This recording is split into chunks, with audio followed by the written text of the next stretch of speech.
சாய்த்து, எங்கள் செவிகளை நாங்கள் உமக்கு சாய்த்து, எங்கள் இருதயத்தை உமக்கு சாய்த்து உம்முடைய வார்த்தைக்கு கீழ்ப்படிய கர்த்தர் கிருபை செய்வீராக. உம்முடைய கரத்தில் எங்களை தாழ்த்துகிறோம். ஆவியானவர் ஆளுகை செய்வீராக. இயேசுவின் நாமத்தில் நல்ல தகப்பனே, ஆமேன், ஆமேன், ஆமேன். கர்த்தருடைய நாமம் மகிமை பெறட்டும். அல்லேலூயா. சத்தமர அலையிலே சொல்லலாமா? கர்த்தர் நல்லவர். இந்த வருடத்துடைய வாக்குத்தத்தத்தை தொடர்ந்து இந்த மாதம் முழுவதும் தியானிக்க ஆவியானவர் நம்மளுக்கு உதவி செய்வாராக. சகரியாவின் புஸ்தகம் பக்கம் 1099 10வது அதிகாரம் 6வது வசனத்தை நம்ம வாசிக்கலாம். சகரியா 10:6. நான் யூதா வம்சத்தாரை பலப்படுத்தி யோசேப்பு வம்சத்தாரை ரட்சித்து அவர்களை திரும்ப நிலைக்க பண்ணுவேன். நான் அவர்களுக்கு இறங்கினேன். அவர்கள் என்னால் ஒரு காலமும் தள்ளிவிடப்படாதவர்களைப் போல் இருப்பார்கள். நான் அவர்களுடைய தேவனாகிய கர்த்தர். நான் அவர்களுக்கு செவி கொடுப்பேன். இந்த வார்த்தையை கர்த்தர் இந்த ஆண்டு முழுவதும் நமக்கு வாக்குத்தத்த வசனமாக கர்த்தர் இந்த வசனத்தை நமக்கு தந்திருக்கிறார். ஆமென். அல்லேலூயா. சத்தமர அல்லேலூயா சொல்லலாமா? ஆமாம். பாருங்க, இந்த வசனம் சாதாரணமான வார்த்தை அல்ல. இதில் மிகுந்த ஆழமான அநேக கருத்துக்கள் நிறைந்த, அநேக ஆசீர்வாதங்கள் நிறைந்த ஒரு வார்த்தையாய் கர்த்தர் இந்த வசனத்தை நமக்கு தந்திருக்கிறார். ஆமென். இந்த 6 காரியங்கள், நான் உன்னை பலப்படுத்துவேன், ரட்சிப்பேன், நிலைக்க பண்ணுவேன், இறங்குவேன், தள்ளிவிடாதிருப்பேன், செவி கொடுப்பேன் ஆகிய இந்த 6 வார்த்தைகள், 6 வார்த்தைகளையும் கர்த்தர் நம்மளுக்கு ஆசீர்வதித்து கர்த்தர் தரும்படியாய் தேவ கரத்தில் நம்ம ஒப்பு கொடுப்போம். இதில் இன்னைக்கு இந்த 6 காரியங்களையும் தியானிக்க நமக்கு நேரம் இருக்கான்னு தெரியல. இதில் ஒரு வார்த்தையை மாத்திரம் இன்னைக்கு என்ன செய்வோம்? தியானிக்க ஆவியானவர் நம்மளுக்கு உதவி செய்வாராக. ஆமென். நான் உன்னை பலப்படுத்துவேன். ஆமென். நான் உன்னை பலப்படுத்துவேன். ஏற்கனவே நான் சொல்லியிருந்தேன் 1ஆம் தேதி அன்று பலப்படுத்துவேன் என்று கர்த்தர் நமக்கு சொல்லியிருக்கிறார். இந்த ஆண்டு முழுவதும் கர்த்தர் திருச்சபையில் உள்ளவர்களை, விசுவாசிகளை தனிப்பட்ட விதத்தில் உங்கள் குடும்பங்களை கர்த்தர் பலப்படுத்துவார். ஆமென். அல்லேலூயா. சத்தமாக அல்லேலூயா சொல்லுங்க. பக்கத்தில் உங்க கையை பிடிச்சு சொல்லுங்க, ஆண்டவர் உங்களை பலப்படுத்துவார். ஆமென். அல்லேலூயா. கர்த்தர் உங்களை என்ன செய்வார்? பலப்படுத்துவார். இந்த பலப்படுத்துகிறது என்று சொல்லும்போது நிறைய காரியத்தில் நம்மளால் அது விளக்கமாக நம்ம பேச முடியும். பாருங்கள், எங்கேயாவது யாராவது வீடு ஒரு துக்க வீடாக இருந்துச்சுன்னா அந்த துக்க வீட்டுக்கு போகிறவங்க அவங்களுக்கு ஆறுதலின் வார்த்தைகளை சொல்லி உடஞ்சு போன அந்த நபர்களை, அந்த ஆத்துமாக்களை என்ன செய்வாங்கன்னு வார்த்தைகளை சொல்லி அவங்களை என்ன செய்வாங்க? பலப்படுத்துவாங்க. ஆமென். அப்படி சில வார்த்தைகள் சொல்லி ஆண்டவர் உங்களை என்ன செய்வார்? கவலைப்படாதீங்க, கர்த்தர் உங்க கூட இருக்கிறார். அப்போ சில வார்த்தைகளை கொண்டு என்ன செய்வாங்க? அவங்கள பலப்படுத்துவாங்க. நம்மளுடைய ஆண்டவராகிய கர்த்தரும் இந்த வருடம் முழுவதும், நான் சொல்கிறேன், எத்தனை பேர் நீங்கள் நம்புறீங்களோ இல்லையோ எனக்கு தெரியல, ஒவ்வொரு நாளும் கர்த்தர் வார்த்தையினால நம்மளை பலப்படுத்துவார். ஆமென். சத்தமாக சொல்லுங்க. எதனால பலப்படுத்துவார்? வார்த்தையினாலே பலன். வார்த்தையில பலன் உண்டு. ஆமென். எதில் பலன் உண்டு? கர்த்தருடைய வார்த்தையில என்ன உண்டு? பலன் உண்டு. ஆமென். மனுஷன் அப்பத்தினால் மாத்திரமல்ல, சத்தமா சொல்லுங்க, தேவனுடைய வாயிலிருந்து வருகிற ஒவ்வொரு வார்த்தையினாலும் அவன் என்ன செய்வானா? பிழைப்பான். அப்போ கர்த்தருடைய வார்த்தை நம்மளை பிழைக்க பண்ணும், நம்மளை பலப்படுத்தக்கூடியது. ஆமென். அல்லேலூயா. சோர்ந்து போய் இருக்கிற நம்மளுடைய வாழ்க்கையில, திடனற்றிருக்கிற நேரத்தில், பலனற்றிருக்கிற நேரத்தில், கைவிடப்படுகிற சூழ்நிலையில, சில பிரச்சனைகளான சூழ்நிலையில கர்த்தருடைய வார்த்தையே உங்களை பலப்படுத்தும். ஆமென். அல்லேலூயா. அல்லேலூயா. இந்த அனுபவம் எத்தனை முறை உங்களுக்கு வந்திருக்குன்னு எனக்கு தெரியல. நான் நிறைய முறை இந்த பாதையில் என்ன செஞ்சுருக்கேன்? கடந்து போயிருக்கிறேன். சோர்ந்து போன நேரத்தில், பலனற்ற வேலையில், ரொம்ப தனிமையாய் சில நாட்கள் யோசித்து கொண்டிருக்கிற வேளையில், சில இழப்புகளின் நேரங்களில் கர்த்தருடைய வார்த்தை பிரத்யட்சமாய் என்னை பலப்படுத்தினதை அநேக முறை நான் உணர்ந்திருக்கிறேன். ஆமென். பிரத்யட்சமாய் சில பாடல்கள் மூலியமாய் கர்த்தருடைய வார்த்தையை நம்ம என்ன செய்யும்? பலப்படுத்தும். சிலருடைய பிரசங்கத்தின் மூலியமாய் கர்த்தர் நம்மளை பலப்படுத்துவார். ஆராதிக்கும் போது கர்த்தர் நம்மளை என்ன செய்வார்? பலப்படுத்துவார். ஏதோ ஒரு காரியம், அவருடைய வார்த்தை ஏதோ ஒரு ரூபத்தில் நம்மை பலப்படுத்தக்கூடியது. ஆமென். நம்மை பலப்படுத்தக்கூடியது. அப்போ இவ்வளோ பெரிய ஒரு பலனை கர்த்தர் நமக்கு தருவார் என்று சொன்னால், இந்த வார்த்தை சாதாரணமானதல்ல. இந்த வார்த்தையே நம்ம என்ன செய்யும்? பலப்படுத்தும். இன்னைக்கு ஒரு 2 நபர்களை, பழைய ஏற்பாட்டில் 2 நபர்களையும் புதிய ஏற்பாட்டில் 2 நபர்களையும் பார்த்து நம்ம இந்த வார்த்தைக்கு நம்ம என்ன செய்வோம்? நிறைவு கொடுப்போம். முதல் நபரை குறித்து நம்ம பார்க்க வேண்டும் என்று சொன்னால், நியாயாதிபதிகளின் புஸ்தகத்தில் கிதியோன் என்கிற ஒரு தேவ மனுஷர் ஒருவர் இருக்கிறார். கிதியோன். இந்த கிதியோனை குறித்து வேதத்தில் வாசிக்கிறோம். ஆண்டவர் பார்த்தீங்கன்னா இந்த கிதியோனை பார்த்து ஒரு காரியத்தை சொல்றாரு. ரொம்ப அழகா இருக்கும். வாசிக்கலாம். 6வது அதிகாரம் நம்ம திருப்பிக் கொள்ளலாம். 14வது வசனத்தை வாசிக்கலாம். 6:14. அப்பொழுது கர்த்தர் கிதியோனை நோக்கி பார்த்து, உனக்கு இருக்கிற இந்த பலத்தோட போ, நீ இஸ்ரவேலை மீதியானியர் கைக்கு நீங்களாக்கி ரட்சிப்பாய், உன்னை அனுப்புகிறவர் நான் அல்லவா. ஆமென். ஆண்டவர் கிதியோனை பார்த்து சொல்லுகிறார். என்ன சொல்றாரு? ஏய், உன்னை நான் பலப்படுத்துறேன்பா. உன்னை என்ன செய்கிறேன்? நான் பலப்படுத்துறேன். நிறைய நேரம் சிலருடைய வார்த்தை நம்மளை பலப்படுத்த கூடும். அதன் மத்தியில் கர்த்தருடைய வார்த்தை சொல்லுகிறார், நான் உன்னை பலப்படுத்துகிறேன். அல்லேலூயா. சத்தமா சொல்லுங்க. யார் நம்மளை பலப்படுத்துறா? கர்த்தர். கர்த்தர் கர்த்தர் என்னை பலப்படுத்துகிறார். ஆமென். கர்த்தர் என்னை பலப்படுத்துகிறார். எதற்காக என்னை பலப்படுத்துகிறார் என்றால், நான் ஜெயம் பெறுவதற்காக என்னை பலப்படுத்துகிறார். அல்லேலூயா. நீங்களும் நானும் தோத்து போறதற்காக கர்த்தர் நம்மளை உருவாக்கல, வெற்றியை பெறுவதற்காக கர்த்தர் நம்மளை உருவாக்குகிறார். ஆமென். அப்ப இந்த கிதியோனுடைய வாழ்க்கையை நீங்க நல்லா கவனித்து பார்த்தால், இந்த கிதியோன் என்ன செய்து கொண்டிருந்தார்? எப்படிப்பட்ட காரியத்தில் இருந்தார்? இந்த கிதியோன் பயந்து போய் மீதியானியர்களுக்கு பயந்து அந்த கோதுமையை ஆலையின் ஓரமாய் யாருக்கும் தெரியாம அவன் போரடித்து கொண்டிருக்கிறான். இந்த கிதியோன் கேட்கிறார் பாருங்க. எத்தனையோ கேள்விகளை இங்கு கேட்கிறார். போரடித்து கொண்டு அந்த ராத்திரியிலே அவன் பயந்து கொண்டிருந்த வேளையில மீதியானவருடைய கைகளுக்கு தப்பி கொஞ்சம், ஏன்னா இந்த மீதியானர்கள் என்ன பண்ணுவாங்கன்னா, அவங்களுடைய குணம் என்னென்ன, இந்த இஸ்ரவேல் ஜனங்க விதைச்சு அறுவடை வருகிற நேரத்தில் வந்து அறுவடை உண்டாகிற நேரத்தில் வந்து என்ன செஞ்சிருவாங்க? அறுவடையை கெடுத்து போடுவாங்க. அப்போ நம்மளுடைய வாழ்க்கையில் சத்துருவானவன் நம்மளுடைய ஆசீர்வாதத்தை கெடுத்து போடுகிற அவனுடைய எல்லா விதமான தந்திரங்கள், அவனுடைய எல்லா விதமான சிந்தனைகளை கர்த்தர் நிச்சயமாக இந்த ஆண்டு என்ன செய்ய போகிறார்? மாற்ற போகிறார். அப்போ அந்த சத்துருவின் கைக்கு சில கதிர்களை என்ன செய்கிறான்? அவன் விலக்கி அவன் பாதுகாத்து கொண்டு வந்து அவன் என்ன செய்கிறான்? இரவு நேரத்தில் யாருக்கு தெரியாமல் ஆலையின் ஓரமாய் அவன் போரடித்து கொண்டு இருக்கிறான். பயந்து போயிருக்கிறான். பாருங்க, அந்த வசனத்தை நம்ம வாசிக்க முடியும்.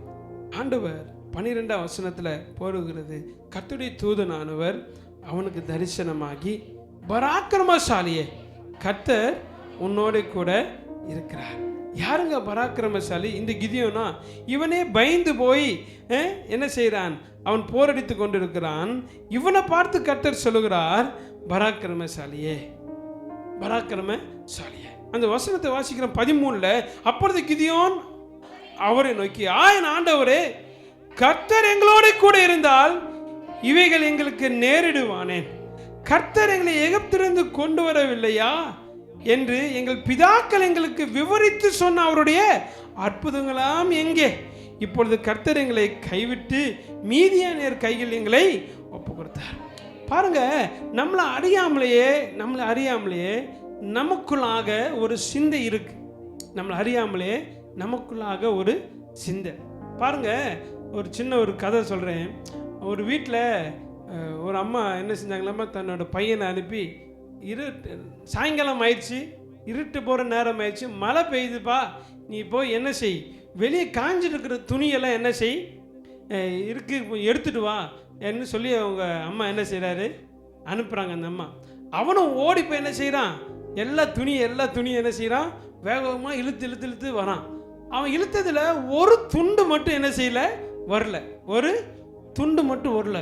இவன் பயந்துட்டான். இவன் என்ன பயந்துட்டான். இருட்டு நேரமாச்சா, இருட்டாயிருச்சு. துண்டு இழுக்கிறான், துண்டு என்ன செய்யல, வரலன்னு இவன் பயந்து போய் அம்மா கிட்ட வந்து, அம்மா நான் துண்டு இழுக்கிறேன், அந்த பக்கம் பேய் துண்டு இழுத்துட்டு இருக்கு அப்படின்னா. நான் என்ன செஞ்சுட்டு இருக்கேன், துண்டை இழுக்கிறேன், ஆனா அந்த பக்கம் என்ன செய்யுது, பேய் என் துண்டை விடாம என்ன செய்துட்டு இருக்கு, இழுத்துட்டு இருக்குமா. ஐயோ பேய் வந்துருச்சுமா அப்படின்னா. அவங்க அம்மா சொன்னாங்க, டே பேயெல்லாம் இல்லடா, போய் துண்டை எடுத்துட்டு வாடா. இல்லம்மா நான் வரலன்னு. அப்புறம் போய் உங்க அம்மா என்னடா இவன் என்ன பண்ணா அப்படின்னு போய் பார்க்கலான்னு போய் பார்த்தா அப்புறம் தான் தெரியுது, இவன் இழுத்தது துண்டோட 2 பக்கத்தையும் பிடிச்சி இழுத்துருக்கான். துண்டோட என்ன செஞ்சிருக்கான், 2 பக்கத்தையும் பிடிச்சி என்ன செஞ்சிருக்கான், 2 பக்கத்தையும் பிடிச்சி இழுத்தா வருமா துண்டு, வரவே வராது. அந்த பக்கம் மாட்டுக்கு கண்டிப்பாக கொடியில் என்ன செய்யும், துண்டு மாட்டதான் செய்யும். மீதி துணியெல்லாம் ஒத்த பக்கமாக பிடிச்சி இழுத்தவனுக்கு ஒன்றும் தெரியல. அந்த துண்டு தான் என்ன செய்யல, தப்பு யார் மேலே, அவன் மேலே தான். அவன் ஒத்த சைடு பிடிச்சி இழுத்துருந்தா துண்டு வந்திருக்கும். அவன் 2 பக்கம் பிடிச்சி இழுத்ததுனால துண்டு வரல. அவனுடைய நினைப்பு என்ன, நைட்டு நேரத்தில் பேய் அந்த பக்கம் துண்டை பிடிச்சிட்டு. நம்மளோட நினைப்பும் தப்பு. நிறைய நேரம் கர்த்தர் எனக்காக எல்லா காரியத்தையும் செய்து முடிப்பாருங்கிற வசனம் இருக்கு. ஆனால் நம்புறது என்ன தெரியுமா, பேய் எல்லாம் ஆட்டியை போட்டு போயிடுச்சு, என் ஆசீர்வாதம் எல்லாம் போயிடுச்சு, என் சந்தோஷத்தை. நிறைய நேரம் இங்கே கிதியோன் என்ன சொல்கிறாருன்னு ரொம்ப அழகாக சொல்கிறார். ஆண்டவரே இப்போ நாங்கள் எங்கே இருக்கிறோம், மீதியானியருடைய கரத்தில் இருக்கிறோம், மீதியானவருடைய கரத்தில் அகப்பட்டு இருக்கிறோம். இன்னொரு வார்த்தை சொல்றாரு, எங்கள் பிதாக்கள் எங்களுக்கு விவரித்து சொன்ன அற்புதங்கள் எல்லாம் எங்க. கிதியோனுக்கு தெரியாது. என்ன தெரியாது, கிதியோன் ஒரு நாளும் பார்த்ததில்ல. செங்கடல் பிளந்தது கிதியோன் பார்த்ததில்ல. எகிப்தில் நடந்த பெரிய வாதிகளை கிதியோன் பார்த்ததில்ல. ஆனால் அந்த பிதாக்கள் சொன்ன வாய்மொழியாய் சொல்லி செவிமொழியாய் கேட்ட அந்த காரியங்கள் எல்லாம் கிதியோனுடைய மனசுக்குள்ள இருக்கு. என்னன்னு, இந்த தேவன் நாங்கள் ஆராதிக்கிற யெகோவா தேவன் சர்வ வல்லமை உள்ளவர். அவர் எகிப்தின் பார்வோன் கைக்கே இஸ்ரவேலை ரட்சித்தவராம். அப்படிலாம் சொல்லி மனசுக்குள்ள கர்த்தரை குறித்து பெரிய காரியம் இருக்கு. ஆனால் கர்த்தருடைய தூதனானவர் வந்து சொல்லும் போது, சொன்னீங்களே எங்க, நாங்கள்லாம் இப்போ எங்கே இருக்கிறோம், மீதியானுடைய கரத்தில் அடிமைகளாக இருக்கிறோம். நிறைய நேரம் வார்த்தை பெருசு, விசுவாசம் சிறுசு. அல்லேலூயா. வார்த்தை, நான் உன்னை பலப்படுத்துவேங்கிற வார்த்தை சத்தமா சொல்லுங்க, பெருசு. விசுவாசம் எங்க போய் ஆண்டவர் என்ன பலப்படுத்தி, நான் எப்போ எந்திரிச்சு நடந்து, நான் எப்போ இந்த காரியத்தை தாண்டி, ஐயோ ஆரம்பத்தில் நான் சொல்கிறேன், இந்த வருடம் தீர்க்க தரிசனமாக சொல்கிறேன், நல்லா எழுதி வச்சுக்கோங்க உங்களோட டைரியில். முதல் 3 மாதம் அல்லது முதல் 4 மாதம் இந்த ஆண்டு கொஞ்சம் சிரமமாக தான் இருக்கும். கொஞ்சம் எல்லா விஷயத்தில் கொஞ்சம் சிரமமாக தான் இருக்கும். முதல் 4 மாதம் அல்லது 3 மாதம் இந்த ஆண்டு கொஞ்சம் எதிர்பார்க்காத அநேக காரியங்கள், எதிர்பார்க்காத அநேக சொல்லப்போன இழப்புகள், வேதனை, கஷ்டம், பாடுகள் வரும், உண்மையாக வரும். ஆனாலும் அதன் மத்தியில் ஆண்டவருடைய பிள்ளைகளை கர்த்தர் பலப்படுத்துவார். ஆமென், அல்லேலூயா. வசனத்தில் நீங்கள் நிலைத்திருப்பீர்கள் என்று சொன்னால் கர்த்தர் உங்களை என்ன செய்வார், நிச்சயம் பலப்படுத்துவார். ஆமென், அல்லேலூயா, அல்லேலூயா. அப்போ இந்த கிதியோன் சொல்றாரு, ஆண்டவரே அந்த வார்த்தைகள், கேள்விப்பட்ட வார்த்தைகள் எங்கப்பா, அதெல்லாம் எங்கப்பா, என்னென்ன சொல்றாரு, எங்க பிதாக்கள் விவரித்து சொன்ன அற்புதங்கள் எல்லாம் எங்க. இப்போ நாங்கள் எங்க இருக்கிறோம், அடிமைகளா இருக்கிறோம், சிக்கிட்டு இருக்கிறோம். நாங்கள் மீதியான கடத்துல சிக்கிட்டு இருக்கிறோம். அவனடான சத்ரு எங்க விளைச்சலெல்லாம் கெடுத்து எங்க ஆசீர்வாதங்களை எல்லாம் கெடுக்கிறவனா இருக்கிறானே. நாங்கள் இப்போ அடிமைகளா இருக்கிறோமே. எதற்கு இந்த பாடுகள், எதற்கு இந்த உபத்திரவங்கள்? கொஞ்சம் திரும்பி பார்க்க வேண்டும். கர்த்தர் கூடவே இருந்தாரே, இஸ்ரவேலோடு கூட கர்த்தர் கூடவே இருந்தாரே, பின்ன ஏன் இவ்வளவு பெரிய போராட்டங்கள்? இவர்கள் தேவனை விட்டு விலகி போனார்கள். இஸ்ரவேல் ஜனங்கள் கர்த்தரை விட்டு விலகி போனார்கள். கர்த்தர் என்ன பண்ணாருங்க? 6ஆம் அதிகாரம் 1 வசனத்தை வாசிக்கலாமா? பின்னும் இஸ்ரவேல் புத்திரர் கர்த்தரின் பார்வைக்கு பொல்லாப்பானதை செய்தார்கள். அப்பொழுது கர்த்தர் அவர்களை எத்தனை வருஷம்? சத்துருடைய கரத்தில் 7 வருஷம் கர்த்தர் என்ன செஞ்சாராம்? ஒப்பு கொடுத்தார். இந்த மீதியானியர்கள் நிமித்தம் ரொம்ப கஷ்டப்பட்டு கெபியில் கொகையில் அப்படி வாழ வேண்டிய சூழ்நிலை இந்த இஸ்ரவேல் ஜனங்களுக்கு ஆயிடுச்சு. ஏன் ஏன் நல்லா கவனிங்க. கர்த்தர் யோசுவா கிட்ட சொல்றாரு, மோசே கிட்ட சொல்றாரு, நீங்கள் சுதந்திரிக்க போகிற தேசத்துக்கு போன உடனே அந்த தேசத்தில் இருக்கிற புறஜாதியார்களை என்ன செய்யுங்க, நீங்கள் சங்கரித்து போடுங்கள், அவர்களோட நீங்கள் களவாதிருங்கள், அவர்களுடைய தெய்வத்தை நீங்கள் ஆராதிக்காமல் இருங்கள், அவர்களுக்கு பெண் கொடுக்காமல் பெண் எடுக்காமல் இருங்கள், பரிசுத்தமாக வாழுங்கன்னு சொல்லி தெளிவாக ஆண்டவர் பேசியிருந்தார். அப்படி நீங்கள் மீறுவீர்கள் என்று சொன்னால், அப்படி நீங்கள் என்னோட வார்த்தைகளை மீறுவீர்கள் என்று சொன்னால், உங்கள் சத்துருக்களின் கரத்தில் உங்களை நான் என்ன செய்வேன், ஒப்பு கொடுப்பேன். ஒரு மிகப்பெரிய இழப்பு, மிகப்பெரிய காரியம்.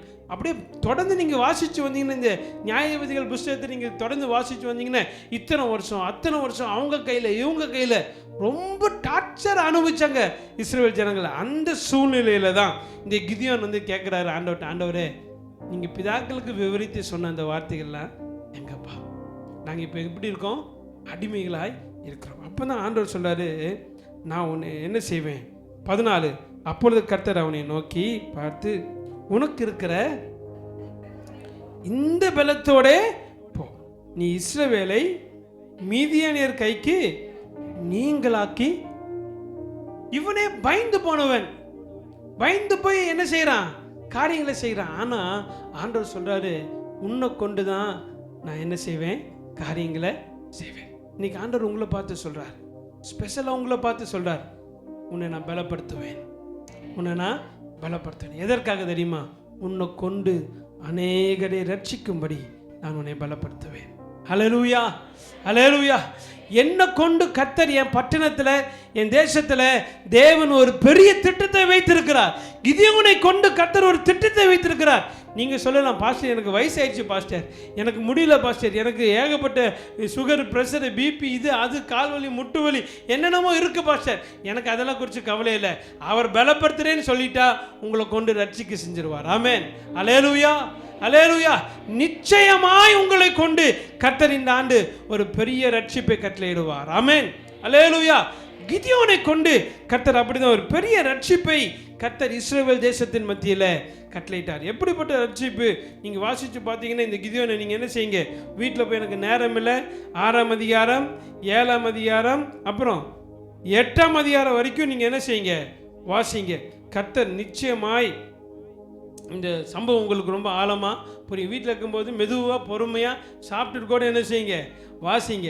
கர்த்தர் இந்த வார்த்தைகளுடைய ஆழத்தை உங்களுக்கு என்ன செய்வார், அந்த கதை ரொம்ப அருமையாக இருக்கும். அந்த கதை ரொம்ப அருமையாக இருக்கும். பெரிய கூட்டம், மிகப்பெரிய கூட்டம். ஆனால் வெறும் கிதியோன் கிட்டே இருந்தது எத்தனை பேருங்க, 300 பேரை கொண்டு அத்தா பெரிய கூட்டத்தை கர்த்தர் என்ன செஞ்சார், ரட்சித்தார். 300 பேர். கிதியோன் கூட சேர்ந்தது வெறும் 300 பேர். நான் சொல்கிறேன், இந்த புளிமெட்டில் எத்தனையோ பேர் இருக்கலாம், எத்தனையோ பேர் எழும்பலாம். இந்த கூட்டத்தை கொண்டு கர்த்தர் இந்த பகுதியை நம்மளுக்கு ரட்சிக்க செய்வார். ஆமென், அல்லேலூயா. நான் சொல்கிறேன், ஏறத்தாழ 1,50,000 பேருக்கு மேலே புளியம்பட்டியில் ஜனங்க வாழ்கிறாங்க. ஆமென். அத்தனை பேரும் சத்ருவின் பிடியில், அநேக விதமான பாரம்பரிய கட்டில், பிசாசின் பிடியில், கடன் பிரச்சனையில், வியாதியில் அகப்பட்டு இருக்கிறாங்க. அவர்கள் எல்லோரையும் ரட்சிக்கும்படி இங்கே ஆண்டவர் சொல்கிறாரு, நீங்கள் போதுமானவர்கள். ஆமென். சத்தமாக சொல்லுங்க, நான் போதும்னு சொல்லுங்க. கர்த்தருக்கு காரியத்தை செய்ய நான் போதும். என் ஒருத்தனை கொண்டு தேவன் என்ன செய்வார். அன்னைக்கு கோலியாத்து கொல்றதுக்கு திரள் கூட்டத்தை ஆண்டவர் தேர்ந்தெடுக்கல. வெறும் சின்ன பையனான தாவீது, அவன் கையில் இருந்த கவனும் ஒரே ஒரு கூழாங்கல்ல கொண்டு கர்த்தர் காரியத்தை என்ன செஞ்சாரு, அழகாக முடிச்சார். ஆமென். இன்னைக்கு சொல்கிறேன், உங்களை கொண்டு தேவன் இந்த பகுதியில் பெரிய ரட்சிப்பை வைத்திருக்கிறார். ஆமென். எல்லாரும் உங்கள் வலது கையை அவங்க தலை மேலே வைத்துக்கொள்ளுங்க. ஆண்டவரே, என்னை கொண்டு பலத்த காரியங்களை என் பகுதியில், என் குடும்பத்தில், ஆண்டவரே என் தேசத்தில் நீங்கள் செய்யுங்கப்பா, நீங்கள் செய்யுங்கப்பா, நீங்கள் செய்யுங்கப்பா. கிதியோன் மேலே இருந்த அந்த அபிஷேகம் என் மேலே கடந்து வரட்டும். ஆண்டவரே, என்னை பலப்படுத்தும், என்னை பலப்படுத்தும். நான் எனக்கு இருக்கிற இந்த பலத்தோடே சென்று அநேகரை ரட்சிக்கும்படி கர்த்தர் கிருபை செய்வீராக. ஆமென், ஆமென், ஆமென், ஆமென். பாருங்க, உங்க பலவீனத்தை குறித்து பேசுற நேரம் இல்லை இது. ஆமென். உங்க பலவீனத்தை குறித்து பேசுற நேரம் இல்லை, உங்களை பலப்படுத்துகிற கிறிஸ்துவை குறித்து பேசுகிற நேரம். அல்லேலூயா. பலவீனத்தை பற்றியே பேசாதீங்க. என் கடன் பிரச்சனை பாஸ்டர், எனக்கு வீட்டில் பிரச்சனை, இந்த பிரச்சனை, அந்த பிரச்சனை, சமாதானம் இல்லை. பழச தயவு செய்து பேசாதீங்க. இன்னைக்கு ஒரு தீர்மானம் எடுத்துக்கோங்க. பழச என்ன செய்யாதீங்க, பேசாதீங்க. உங்களை பலப்படுத்துகிற கிறிஸ்துவ குறித்து என்ன செய்யுங்க, பேசுங்க. இந்த ஆண்டு கர்த்தர் உங்களை என்ன செய்வார், பலப்படுத்துவார். ஆமென். அல்லேலூயா, அல்லேலூயா. இன்னொரு நபரை குறித்து நம்ம வாசிக்கலாம். நியாயாதிபதிகள் 16வது அதிகாரம் 28வது வசனத்தை வாசிக்கலாம். 16.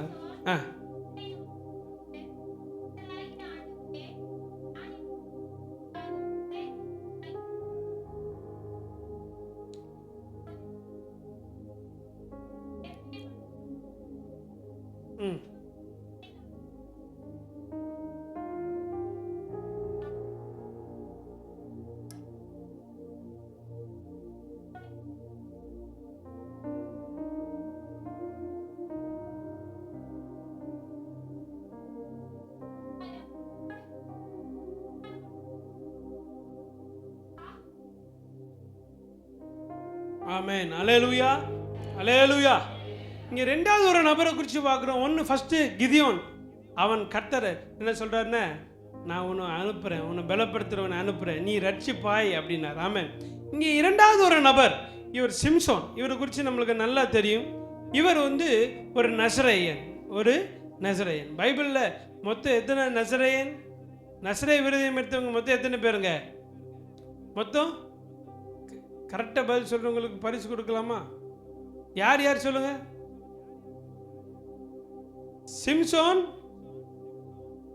சிம்சோன் ஒன்று, அப்புறம் சத்தமா சொல்லுங்க.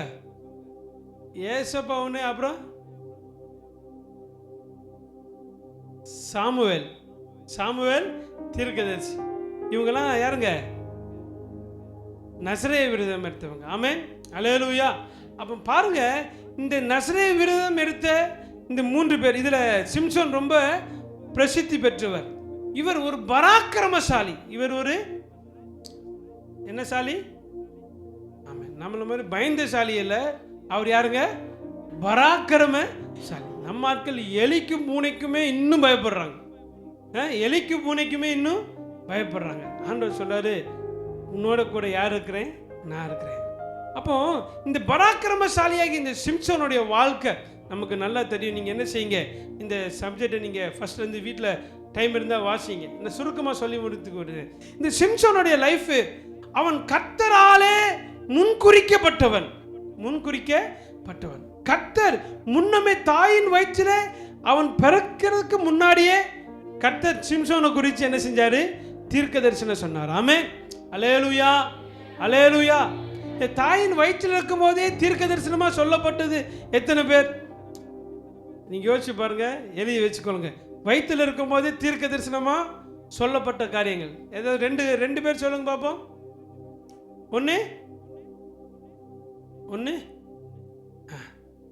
ஒன்று யோவான். அப்புறம் எத்தனை பேர் இருக்காங்க தெரியுமா? அவ்வளோதானா?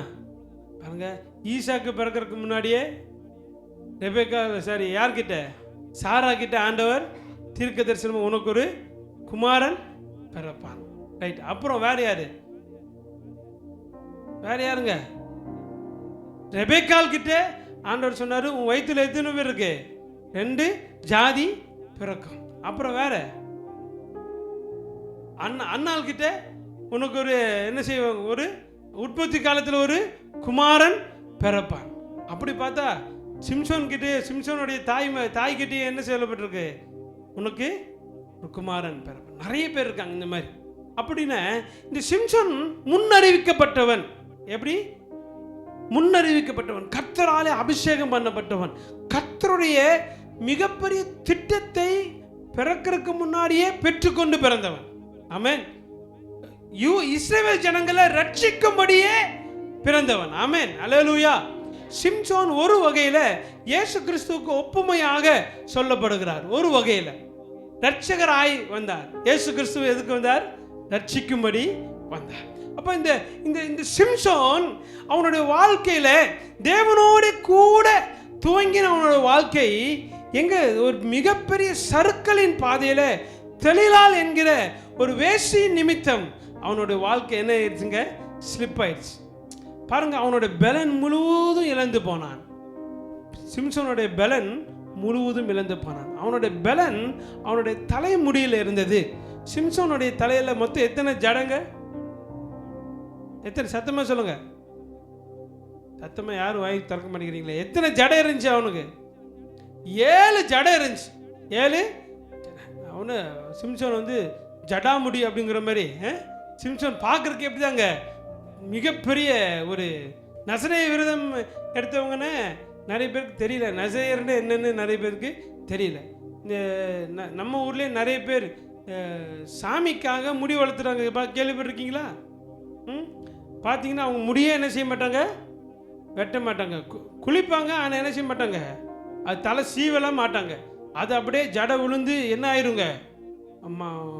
மண்டை கொண்ட மாதிரி பெருசா வீங்கி அப்படியே ஆள் பார்க்கறக்கே அகோரமா அப்படி அந்த மாதிரி நிறைய வளர்த்திடுவாங்க. அது எதுக்குன்னு அவங்களுக்கு கேட்டு பார்த்தீங்கன்னா, இந்த முடி வந்து யாருக்கு? சாமிக்கு, கர்த்தருக்காக. இந்த இந்த இந்த இந்த சம்பிரதாயம் எப்படி வந்ததுன்னு, அது நசரேய விரதம் எடுக்கிறவர்களுக்கு வந்தது. இது பைபிளில் இருக்கு. அன்னைக்குள்ளவங்க அப்படி என்ன செஞ்சாங்க? கர்த்தருக்காக ஒப்பு கொடுப்பாங்க. தங்க பிள்ளைகளை கர்த்தருக்காக நசரேய விரதமாக என்ன செய்வாங்க? ஒப்பு கொடுப்பாங்க. அப்படி ஒப்பு கொடுக்கப்பட்டவர் தான் யாருங்க? இந்த சிம்சோன். நல்ல கவனிங்க, இந்த சிம்சோனுடைய முடி கர்த்தருக்காக பிரதிஷ்டை செய்யப்பட்டவன். நிறைய நேரம் ஆண்டவர் சொல்றாரு, நீங்களும் நானும் தேவனுக்காகவே பிரதிஷ்டை செய்யப்பட்டவர்கள். ஆமென், அல்லேலூயா, அல்லேலூயா. கர்த்தருக்காகவே பிரதிஷ்டை. ஆமென். குழந்தை பிறந்தவொன்னே குழந்தைய கொண்டு வந்து என்ன செய்யறோம்? பிரதிஷ்டை செய்யறோம். என்னன்னு? இந்த குழந்தை ஆண்டவருக்காக கர்த்தர் கொடுத்த இந்த குழந்தை கர்த்தருக்காகவே நம்ம பிரதிஷ்டை செய்கிறோம். நம்மளுடைய வாழ்க்கையும் கர்த்தருக்காக பிரதிஷ்டை செய்யப்பட்டிருக்க வேண்டும். யாருக்காக? உலகத்துக்காக அல்ல, உலக சிநேகத்துக்காக அல்ல, உலக காரியத்திற்காக அல்ல, உலகத்தோடு ஒற்றி வாழ்வதற்காக அல்ல. நம்ம கர்த்தருக்காக பிரதிஷ்டை செய்யப்பட்ட ஒரு வாழ்க்கை. சிம்சோன் கர்த்தருக்காகவே பிரதிஷ்டை செய்யப்பட்டார். அவன் போற இடமெல்லாம் பாருங்க, நரிய பிடிச்சி, நரியோட வாழை 2 நரியா வாழை கட்டி அதில் தீப்பந்தத்தை வச்சு வயலுக்குள்ள கொளுத்தி விடுறதெல்லாம் சாதாரணமான விஷயம் அல்ல. நிலக்கதவை பிச்சுட்டு, நீங்கள் வீட்டில் போய் வாசிங்க, ரொம்ப அருமையாக இருக்கும், சுவாரஸ்யமாக இருக்கும். நிலக்கதவை பிச்சுட்டு மலை மேலே ஓடி போய் நிற்பான். அவன் கயிறுலாம் போட்டு கட்டுவாங்க. சும்மா தீயில படுற நெருப்பில் பட்ட நூலு போல அவன் சும்மா இப்படி பண்ணால் அத்தனை கயிறுமே என்ன செஞ்சிடும்? தெரிச்சிரும். அப்படிப்பட்ட ஒரு பராக்கிரமசாலி. வெறும் கழுதையோடைய தாடை எலும்பை வச்சு அடிச்சு சும்மா தம்சம் பண்ணி கொண்டு போட்டான். கழுதையோட தாடை எலும்பை வச்சு. அப்படிப்பட்ட ஒரு பிரதிஷ்டை, சாதாரணமான பிரதிஷ்டையில் இஸ்ரவேலர்கள் மத்தியில் மிகப்பெரியவனாய் காணப்பட்ட இந்த சிம்சோன் ஒரு சறுக்கல் அவன் வாழ்க்கையில் வந்தது. சறுக்கல். கண்களின் இச்சையில, மாம்ச இச்சையில சிம்சோன் என்ன செஞ்சாரு? விழுந்துட்டார்.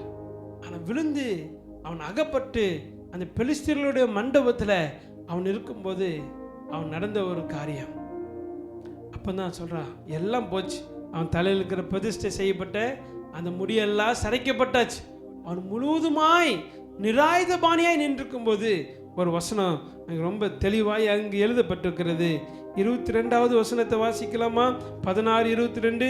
அவன் தலைமயிர் சிரைக்கப்பட்ட பின்பு திரும்பவும் முளைக்க தொடங்கிற்று. ஆமென், அல்லேலூயா, அல்லேலூயா. பாருங்க, அவனுடைய வலிமை, அவனுடைய வல்லமை எங்கதான் இருந்தது? தலைமுடியில தான் இருந்துச்சு. அவனோட பிரதிஷ்டை, அவனோட அபிஷேகம், பலன் தலைமுடியில தான் இருந்துச்சு. ஆனா அவன் எல்லாம் சிறைக்கப்பட்டு பலனற்றவனா, 2 கண்களும் குருடாக்கப்பட்டவனா. எவ கண்ணுக்கு இன்பமா இருந்தாலோ அவன் நிமித்தமே என்னாச்சு? கண்ணு போச்சு. நிறைய நேரம் நம்மளுடைய பலன் குன்றி போவதற்கு உலகம்தான் காரணம். உலகத்தின் மீது உள்ள பார்வை தான் காரணம். நல்லா கவனிங்க. எல்லாத்தையும் பார்த்து பார்த்து பார்த்து என்ன செஞ்சிடக்கூடாது? இருக்கிற பலனை இழந்துடக்கூடாது. சிம்சோனுடைய பலன் போனதுக்கு காரணம் என்னங்க? அவன் கண்கள் இச்சித்த அந்த தெளிலால் தான். இன்னைக்கு பூமியில நம்மளை விலத்தல்ல எத்தனையோ தெளிலாள்கள் ஏதோ ஏதோ ரூபத்தில் என்ன செய்யலாம்? எழும்பலாம். சீரியல்ங்கிற தெளிலால் வரலாம், யூடியூப் தெளிலால் வரலாம், ஏதோ ஒரு தெளிலால் எழும்பலாம். ஏதோ ஒரு காரியம் எழும்பி உங்க பலனை உரிச்சு போட, உங்களுடைய பரிசுத்தத்தை, உங்களுடைய பலனை முழுவதுமாய் உங்களிடத்திலிருந்து எடுத்து போட எழும்பலாம். ஆண்டவர் சொல்றாரு, ஜாக்கிரதையாயிரு, ஜாக்கிரதையாயிரு, ரொம்ப ஜாக்கிரதையாயிரு. செல்போன்ங்கிறது இன்னைக்கு மிகப்பெரிய தொழிலாக மாறிடுச்சு. ஆண்களுக்கு மட்டுமா, பெண்களுக்கும் அது என்னவா மாறிடுச்சு, மோசமானதாக மாறிடுச்சு. கர்த்தர் உங்களை எல்லாரையும், நம்ம எல்லாரையும் தேவன் தான் பாதுகாக்கணும். ஆமென், அல்லேலூயா. அப்ப எழும்புகிற அந்த பலத்தை உருவி போட எழும்பின தெளிலால் கண்கள் குருடனாய் அந்த மண்டபத்தில் போய் நிற்கிறார். இந்த பக்கம் ஒரு தூண், இந்த பக்கம் ஒரு தூண். ஏறத்தாழ 3000 பேர் கூடியிருந்த இடம். எத்தனை பேர்?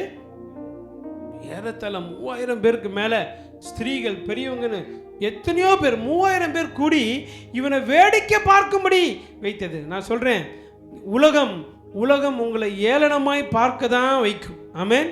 உலகத்துக்கு பார்வையில் உங்களை என்னவா மாத்திருங்க, உங்க பலன் போயிடுச்சுனே, பலன் போயிடுச்சுனே உலகம் உங்களை கேலி சித்திரமா மாத்திரும். நல்லா கவனிங்க, நான் சொல்றேன், எந்த பலனையும் இழந்து விடாதீர்கள். ஆமென். நான் சொல்ற பலன் இதுல ரொம்ப முக்கியமானது.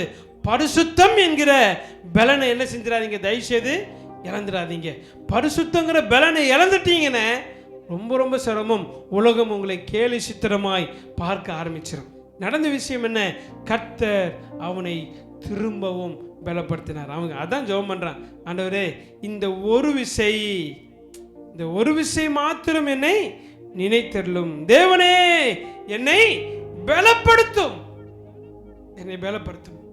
ஒருவேளை பலன் இல்லாதவங்க ஆண்டவருக்கு கேளுங்க, என்னை பலப்படுத்தும். உலகத்தை ஜெயிக்க என்னை பலப்படுத்தும். ஆண்டவரே பாவத்தை ஜெயிக்க எனக்கு பலனை தாரும். பரிசுத்தமாய் வாழ எனக்கு என்ன செய்யும்? பலனை தாரும். யோசேப்பு எப்படிங்க அவ்வளோ பெரிய பாவத்தை செய்யாம இருந்தா? ஒரு காரியம், கர்த்தர் அவனை பலப்படுத்தி இருந்தார். ஆமென், அல்லேலூயா. கர்த்தருடைய பலன் யோசேப்போடு இருந்தது. அவன் சொல்றான் பாருங்க, இவ்வளவு பெரிய பாவத்தை என்னால தேவனுக்கு முன்னாடி செய்ய முடியாது, ஏனென்றால் நான் கர்த்தர் என்னை பார்க்கிறார். அப்போ கர்த்தருடைய பலன் நமக்கு இருந்ததுன்னு விழாமல் இருக்க உதவி செய்வோம். ஆமென்.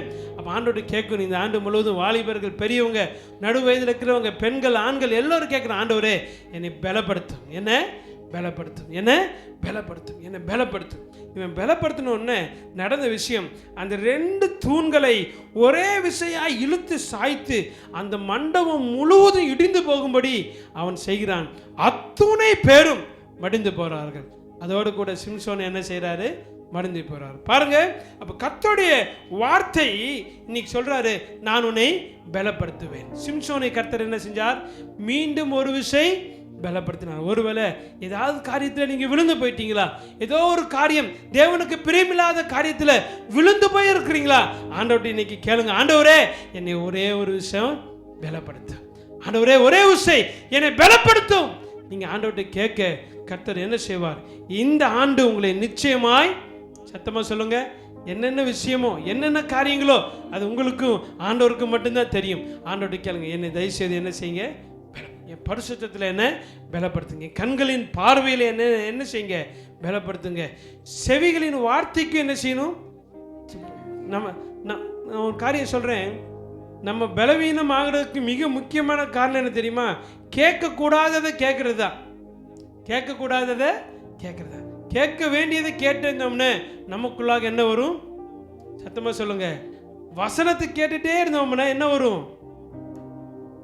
வசனம் செத்து போய் 4 நாளா கல்லறைக்குள்ள இருந்தா கூட வார்த்தை போய் ஜீவனோட என்ன செய்யும்? கொண்டு வரும். ஆமென், அல்லேலூயா. அதே இது நீ பாவி, நீ இப்படி அப்படின்னு உலகத்தாருடைய வார்த்தையை கேட்டு கேட்டு கேட்டு பாவத்தை, அந்த வார்த்தைகள் உள்ள போக போக, உலக வார்த்தைகள் உள்ள போக போக இருக்கிற பலமெல்லாம் குன்றி, விசுவாசம் குன்றி நிற்க முடியாது, நான் ஒன்றுமே பண்ண முடியாதுன்னு சொல்லி நிறைய பேர் வார்த்தையினாலே தங்கள் வாழ்க்கையை மாய்த்து கொண்டவர்கள் எத்தனையோ பேர். பாருங்க, நான் உன்னை காதலிக்கிறேன் அப்படின்னு சொல்லியிருப்பான், காதலிச்சுட்டு தான் இருப்பான், வாங்க வேண்டியது, கொடுக்க வேண்டியது, பிடுங்க வேண்டியது எல்லாம் சக்கை ஆக்கிட்டதுக்கப்புறம் நான் உன்னை விட்டு எனக்கு வேண்டாம், நான் வேற ஆளை பார்க்குறேன்னு சொல்லிட்டு போயிடுவான். அந்த நம்பிக்கைக்குரிய வார்த்தையெல்லாம் வந்ததுக்கப்புறம் இவளுக்கு சந்தோஷமாக இருக்கும்.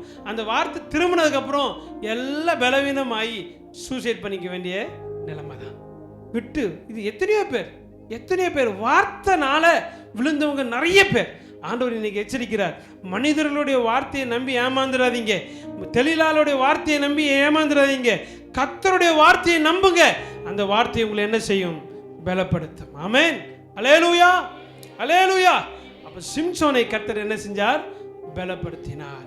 உங்களையும் பலப்படுத்துவார். இந்த ஆண்டு கர்த்தர் உங்களையும் பலப்படுத்துவார். கடைசியாக ஒரு காரியத்தை வாசித்து வேகமாக நம்ம நிறைவு செய்யலாம். அப்போஸ்தலர் நடபடிகளின் புஸ்தகம் 1வது அதிகாரம் 8வது வசனம். அப்போஸ்தலர் 1:8.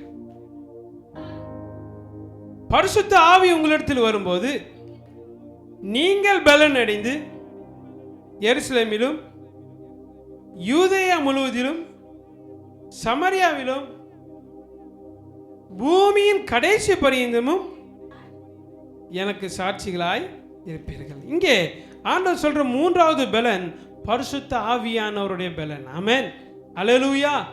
இந்த பலன் இன்னைக்கு சபைக்கு ரொம்ப அவசியம். ஆமென். யாருக்கு அவசியம்? சபைக்கு. சொல்லுங்க, எனக்கு அவசியம். சொல்லுங்க, எனக்கு. யாருடைய பலன்? பரிசுத்த ஆவியானவருடைய பலன். ஆமென். இந்த பலன் இருந்தா போதுங்க, எந்த காரியத்தையும் நம்ம செய்து முடித்து விடலாம். படிப்பறிவே இல்லாத பேதுரு இன்னைக்குள்ள ஆர்சி காரங்க சொல்றபடி அவர்தான் போப், பிரதான போப். அப்ப படிப்பறிவே இல்லாத பேதுருவை ஃபர்ஸ்ட் பாஸ்டரா மாத்தினது எது தெரியுமா? பரிசுத்த ஆவியானவர் தான். ஆமென். படிப்பறிவே இல்லாத மீனவர்களை மிகப்பெரிய வல்லமை உள்ளவர்களாய் மாத்தினது யார் தான்? பரிசுத்த ஆவியானவர் தான். வெறும் கைகளை கொண்டு இயற்கைக்கு அப்பாற்பட்ட காரியங்களை செய்யும்படி பலப்படுத்தினது யார் தான்? பரிசுத்த ஆவியானவர் தான். இன்னைக்கு ஆண்டவர் சொல்லுகிறார், உங்களையும் கர்த்தர் பலப்படுத்துவார் என்று சொன்னார். நீங்களும் தெய்வத்துடைய பலனால, பரிசுத்த ஆவியானோட பலத்தால நிறையப்படுவீர்கள் என்று சொன்னார். இந்த ஆண்டு கர்த்தர் உங்க கரங்களை கொண்டு தேசத்துல மிகப்பெரிய அதிசயங்களையும் அற்புதங்களையும், உங்க குடும்பத்துல வேலை செய்யற இடத்துல அசாதாரணமான காரியங்களை உங்களை கொண்டு தேவன் செய்ய சித்தமுள்ளவராய் இருக்கிறார். அதனால்தான் ஆண்டவர் சொல்றாரு, நான் உன்னை பலப்படுத்துவேன். ஆமென், நான் உன்னை பலப்படுத்துவேன். ஆமென், அல்லேலூயா. என்ன பலன் வேணும்? பரிசுத்த ஆவியானுடைய பலன். அந்த வசனம், பரிசுத்த ஆவி உங்களிடத்தில் வரும்போது நீங்கள் என்ன செய்வீங்க? பலன் அடைவீங்க.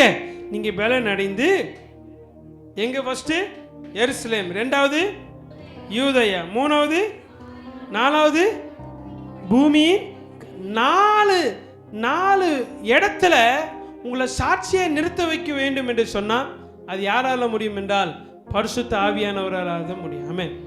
சிலர் சொல்லுவாங்க, வீட்டிலலாம் எனக்கு மதிப்பெல்லாம் இல்லைங்க, வெளியே தான் எனக்கு என்னதுங்க மதிப்பு.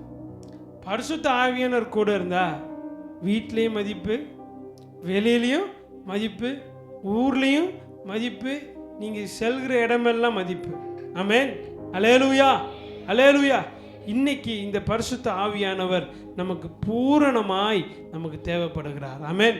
இந்த ஆண்டு முழுவதும் நீங்கள் ஆண்டவர்கிட்ட கேட்க வேண்டிய ஒரு வார்த்தை, டெய்லியும் எந்திரிச்சு ஆண்டவர்கிட்ட, ஆண்டவரே உங்கள் ஆவியால் என்னைய பலப்படுத்தும், உங்கள் ஆவியால் என்ன பலப்படுத்தும். என் சிந்தனை, என் செயல், என் வாயின் வார்த்தைகள், என் எண்ணங்கள், என்னுடைய நோக்கங்கள், என்னுடைய தரிசனம் எல்லாவற்றிலும் பரிசுத்த ஆவியானுடைய பலன் ஆளுகை செய்யட்டும் சொல்லி ஆண்டவருடைய கரத்தில் உங்களை ஒப்பு கொடுப்பீர்கள் என்று சொன்னால் இந்த ஆண்டு கர்த்தர் உங்களை கொண்டு பலத்த காரியங்களை செய்வார். ஆமென். என்ன செய்தார் என்பதை மாத்திரம் பார்த்துடலாம். பலப்படுத்துகிற ஆண்டவர் பரிசுத்த ஆவியானவரை கொண்டு பலத்த காரியங்களை உங்கள் வாழ்க்கையில் தேவன் செய்வார். வாசிக்கலாம். 3வது அதிகாரம் 2வது வசனம்.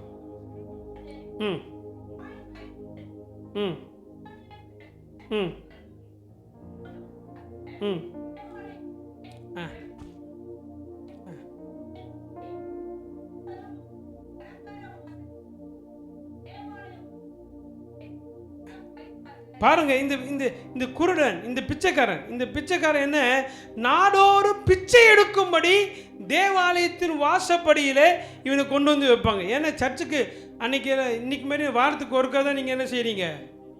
அல்லேலூயா. வாரத்துக்கு ஒருக்கா தான் என்ன செய்யுங்க? சர்ச்சுக்கு வரீங்க. அதுவே டைமுக்கு என்ன செய்யறதில்ல, வரது இல்லை. ஆனால் அன்னைக்கு நாடோறும் தேவாலயத்துக்கு போனவங்களாம் இருந்தாங்க. சர்ச்சுக்கு போகிறவங்க, டெய்லி சர்ச்சுக்கு போய் தினமும் ஜெபிக்கிறவங்களாம் இன்னும் சிஎஸ்ஐ பக்கமெல்லாம் இருக்காங்க. சிஎஸ்ஐ மக்கள், டிஎல்சி பாரம்பரிய திருச்சபையில் உள்ளவங்களாம் தினமும் சர்ச்சுக்கு போவாங்க. ஆமென், அல்லேலூயா. நம்ம வாரத்துக்கு நான் வேறு இதில் வேறு வாட்ஸ்அப்பில் ஒரு மெசேஜ் போட வேண்டியதாக இருக்குது, அறிவிப்பு கொடுக்க வேண்டியதாக இருக்குது, வாங்க வாங்க வாங்க வாங்கன்னு உங்களை என்ன செய்ய வேண்டியதாக இருக்குது, கூப்பிட வேண்டியதாக இருக்குது. தினந்தோறும் சர்ச்சுக்கு கொண்டு வந்து என்ன செய்வாங்களா, அவனை வைப்பாங்க.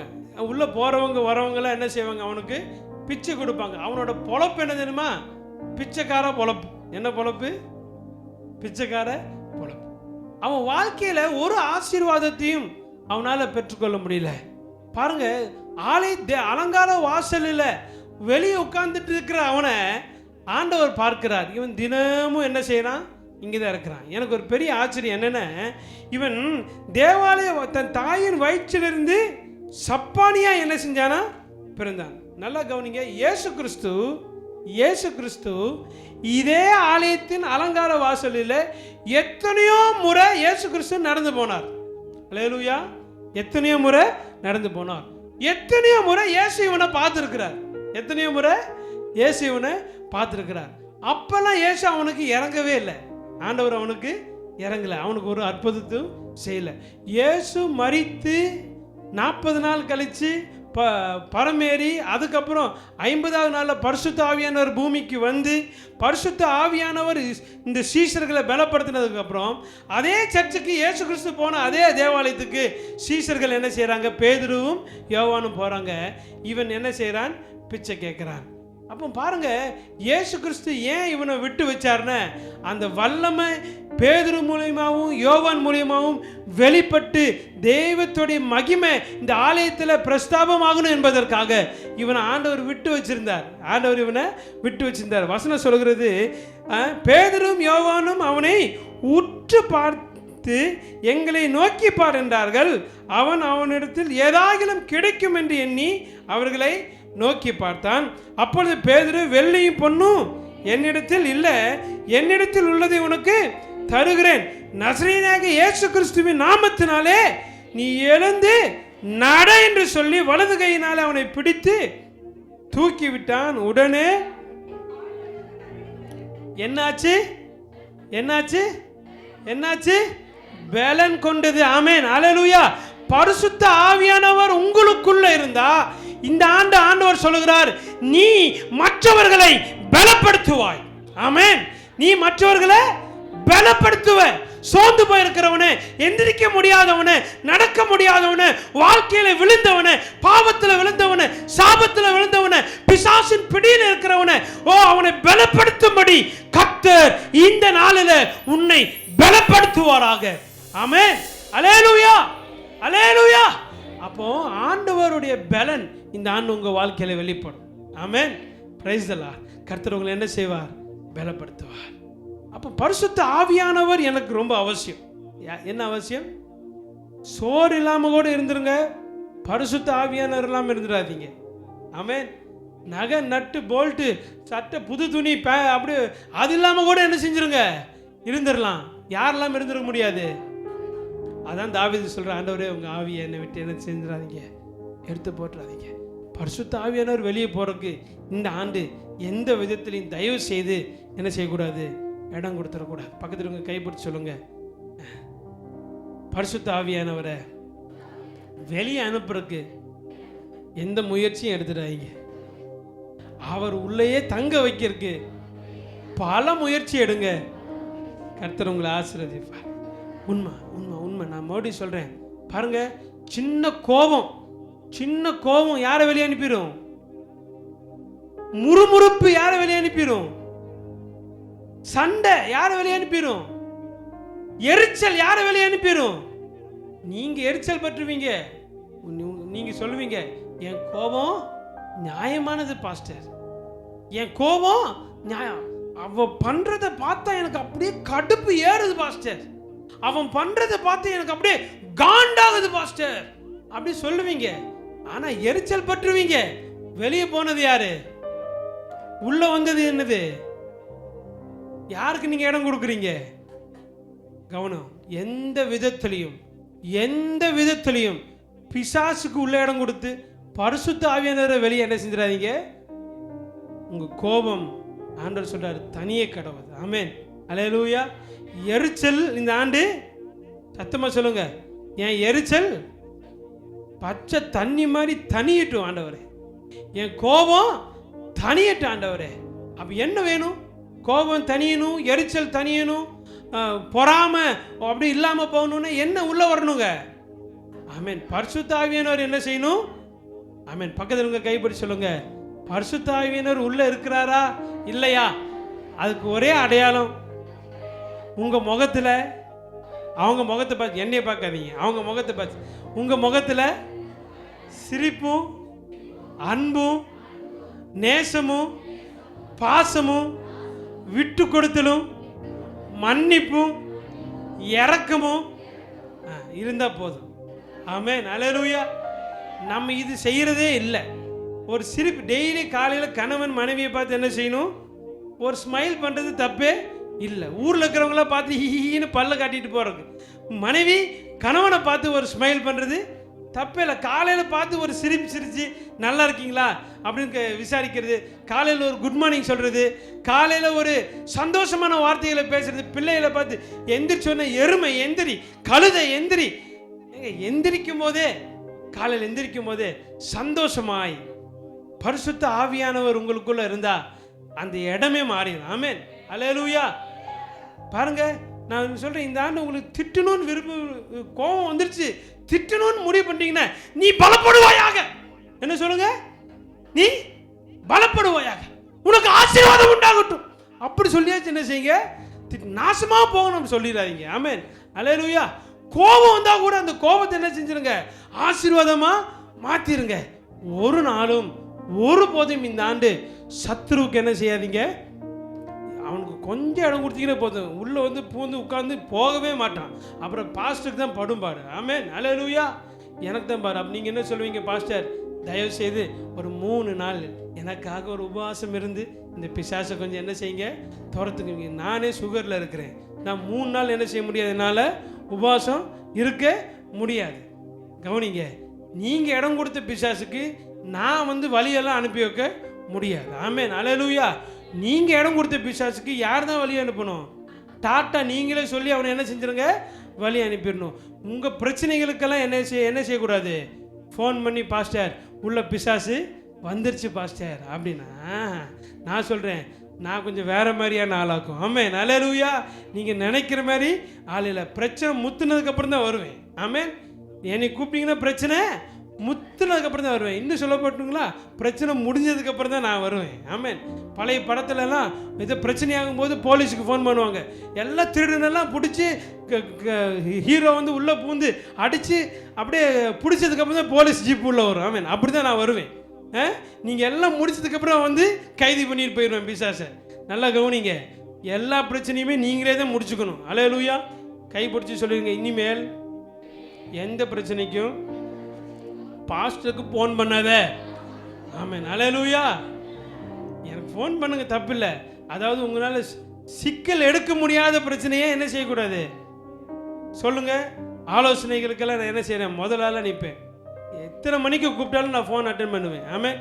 நீங்கள் விக்கி கேளுங்க, 11 மணி 11:30 கூப்பிடுவான். பாஸ்டர் எனக்கு சின்ன ஜோம் பண்ணுங்கன்னு சொல்லி 11:30 கூப்பிடுவான்.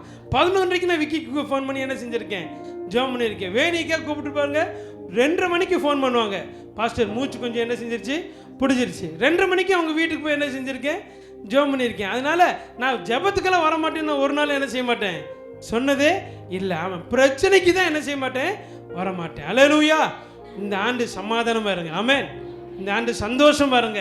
இந்த ஆண்டு முழுவதும் கர்த்தர் உங்களோட கூட என்ன செய்வார், இருக்கிறதுக்கு நீங்கள் தான் என்ன செய்யணும், எல்லாத்தையும் அனுசரித்து போகணும். ஆமென், அல்லேலூயா. எல்லாத்தையும் அனுசரிக்கணும். பாருங்க, நகம் வளருது, உங்கள் எல்லாருக்கும் நகம் வளருதா இல்லையா? நானாக வந்து வெட்டி விட்டுட்டு இருக்கேன் சொல்லுங்க. உங்கள் நகத்தை நானாக வந்து என்ன செய்யறேன், காமிங்க please, show me your fingers, I want to cut it அப்படின்னு சொல்லி நானாக வந்து நகத்தை வெட்டி விட்டுட்டு இருக்கேன். அவங்கவுங்களா வெட்டிக்கிறீங்களே, அதே மாதிரி அவங்கவுங்க பிரச்சனை என்ன செஞ்சிடணும், அவங்கவுங்களாவே என்ன செஞ்சிடணும், நீட்டாக கட் பண்ணிவிட்டு பாலிஷ் அடித்து யாருக்கு தெரியாத மாதிரி அழகாக என்ன செஞ்சுக்கணும். அல்லேலூயா, அல்லேலூயா. நம்ம பிரச்சனையை பார்த்து பிசாசுக்கே குழப்பம் வந்துடணும். பிசாசுக்கு என்ன வந்துடணும்? குழப்பம். என்ன, நானும் எத்தனையோ விதத்தில் இவங்களை அட்டாக் பண்ணி பார்க்குறேன், எல்லா பிரச்சனையுமே இவங்களே சால்வ் பண்ணிடுறாங்களே, பாஸ்டர் கூப்பிட்டு டார்ச்சர் பண்ண மாட்டேங்கிறாங்களேன்னு அவன் குழம்பி போயிடணும். ஆமென். இந்த ஆண்டு பாஸ்டருக்கும் நீங்கள் வேலை கொடுக்கக்கூடாது, பிசாசுக்கும் நீங்கள் என்ன செய்யக்கூடாது? வேலை கொடுக்கக்கூடாது. ஆமென். அல்லேலூயா. எனக்கு நிறைய ஊழியம் இருக்குது. ஆமென். இந்த ஆண்டு என்னுடைய திட்டமே இந்த செவரை இடித்து இன்னொரு 20 அடி கொண்டு போகணும். அல்லேலூயா. இந்த ஆண்டு என்னோடய திட்டம் என்ன தெரியுமா? இதை அடித்து என்ன செய்யணுங்க? 20 அடி பின்னாடி கொண்டு போகணும். நான் ஜெபம் பண்ணிட்டேன் 1ஆம் தேதியே. என்னை ஊழியம் செய்ய விடுங்க. ஆமென். அல்லேலூயா. ஆமென். நான் இங்கே இடிப்பேன், நீங்கள் என்ன செய்யுங்க? இங்கே ஆட்களை சேர்த்து நிரப்பணும். அல்லேலூயா. இது இடிக்கிறதுக்கு நான் என்ன செய்வேன்? உங்கள் அக்கௌண்ட்லேருந்து கொஞ்சம் இடிப்பேன். ஆமென். அல்லேலூயா. எடுப்பேன். ஆமென். இடிச்செல்லாம் எடுக்க மாட்டேன், எடுத்து கொண்டு வந்து போட்டு இதை இடிச்சு என்ன செய்வேன்? எக்ஸ்டெண்ட் பண்ணிடுவேன். அல்லேலூயா. எத்தனை பேர் விசுவாசிக்கிறீங்க? இந்த ஆண்டு முடிவதற்குள்ளாக. ஆமென். அல்லேலூயா. கர்த்தர் நமக்கான வாசலை திறக்கணும். ஆமென். அல்லேலூயா. அல்லேலூயா. வாடி வாசல் திறக்குது இல்லையா, நமக்கு பரலோக வாசல் திறந்தே இருக்கு. அல்லேலூயா. அல்லேலூயா. கர்த்தர் உங்களை ஆசீர்வதிப்பார். மறுபடியும் சொல்றேன், அவர் உங்களை பலப்படுத்துவார். ஆமென். அவர் என்னை பலப்படுத்துவார். அப்படி எல்லாரும் எழுந்து நிற்போமா? கண்களை மூடி தலையில தாழ்த்து தேவ சமூகத்தில், கர்த்தர் என்னை பலப்படுத்துவார், கர்த்தர் என்னை பலப்படுத்துவார், கர்த்தர் என்னை பலப்படுத்துவார். சொல்லிட்டே இருங்க. கர்த்தர் என்னை பலப்படுத்துவார், கர்த்தர் என்னை பலப்படுத்துவார். எல்லா விதத்தில். கிதியோனை கர்த்தர் பலப்படுத்தினார். பயந்து போயிருந்த அவனோட வாழ்க்கையில ஒரு பலத்தை கர்த்தர் கொடுத்து அவனை பராக்கிரமசாலியாய் கர்த்தர் மாற்றினார். விழுந்து போன சிம்சோனை கர்த்தர் பலப்படுத்தினார். அவனை கொண்டே தேசத்துல பெரிய காரியங்களை கர்த்தர் செய்தார். பரிசுத்த ஆவியானவரை கொண்டு சீசர்களை பலப்படுத்தினார். முடவர்கள் எழுந்திருக்க முடியாதவனை எழுந்திருக்கும்படி தேவன் கிருபை செய்தார். இந்த ஆண்டு கர்த்தர் உங்களையும் பலப்படுத்துவாராக. ஹல்லேலூயா. Thank you Jesus.